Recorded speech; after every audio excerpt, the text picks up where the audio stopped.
शरद यादव वो नेता थे जिन्होंने कई लोगों का राजनीतिक जीवन बना दिया। लालू यादव को मुख्यमंत्री बनाने वाले शरद यादव ही थे, लेकिन वही शरद यादव कई बार धोखा भी खा गए। राजनीतिक पंडित मानते हैं कि एक बड़ा धोखा तो उनके साथी रहे नीतीश कुमार ने उन्हें दिया। शरद यादव भी कई टीवी इंटरव्यू में बात कबूल कर चुके हैं कि मैं सपने में भी नहीं सोच सकता कि नीतीश कुमार मुझे धोखा देंगे। नीतीश कुमार ने कैसे अपना काम निकालने के बाद साथियों को किनारे किया, इसे जानने के लिए थोड़ा सा इतिहास में चलते हैं।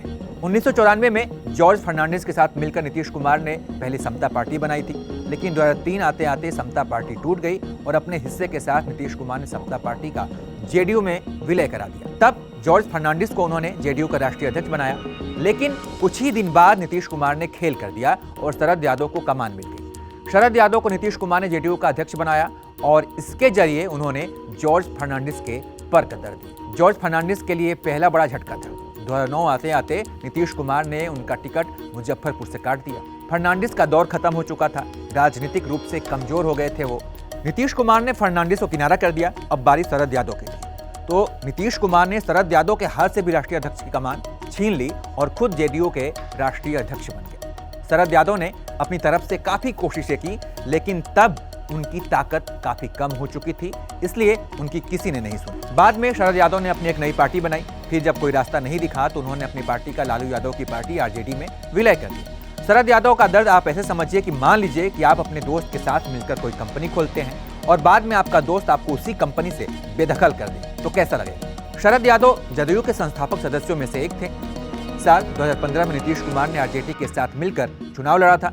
राजनीतिक पंडित मानते हैं कि शरद पवार ही इस गठबंधन के सूत्रधार थे, लेकिन बाद में नीतीश कुमार ने आरजेडी का साथ छोड़कर एनडीए में उन्होंने वापसी की और ये बात शरद यादव को पसंद नहीं आई। उन्होंने इसका विरोध किया, लेकिन नीतीश कुमार ने उनकी एक नहीं सुनी, जिसके बाद शरद यादव ने खुद को पार्टी से अलग कर लिया और अपनी एक नई पार्टी बनाई। लेकिन राजनीतिक रूप से कमजोर हो चुके शरद यादव वो आखिरकार आरजेडी में अपनी पार्टी को उन्होंने विलय करवा दिया।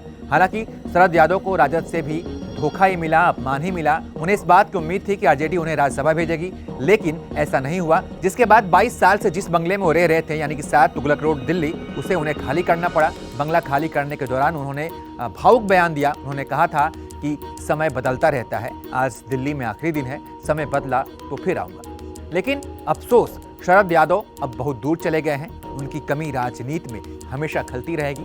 शरद यादव को आखिरी समय में उनके राजनीतिक सहयोगियों ने कैसे धोखा दिया, इसके बारे में चिराग पासवान ने भी बयान दिया है। ये बयान आपको सुनना चाहिए। अंतिम दिनों में जिस तरीके से, और वही है भाई, आज बहुत से लोग आएंगे, उनके बारे में बड़ी बड़ी बातें कहेंगे, आंसू बहाएंगे, पर ये लोग उस वक्त कहाँ थे जब वो अपने जीवन के अंतिम दौर में सबसे विपरीत परिस्थितियों से गुजर रहे थे।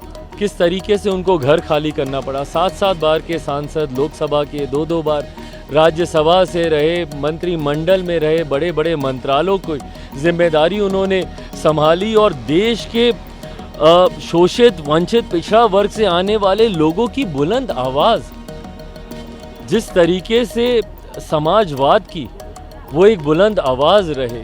छात्र आंदोलन से निकले, कोई ऐसा लड़ाई नहीं होगी जिसमें उन्होंने बढ़ चढ़कर अपना योगदान नहीं दिया। और अपने अंतिम दिनों में किस परिस्थिति में वो रहे, उनके घर को खाली कराया गया। आज वही तमाम लोग जो उनके बारे में बड़ी बातें कर रहे हैं, पर थे कहाँ उस वक्त उनका साथ देने। बाकी आपके पास अगर शरद यादव से जुड़ी कोई बात हो, कोई किस्सा हो, तो उसे हमें ज़रूर बताइए, उससे हमें ज़रूर साझा कीजिए। और इस वीडियो में इतना ही। तमाम अपडेट्स के लिए आप देखते रहिए एबीपी लाइव।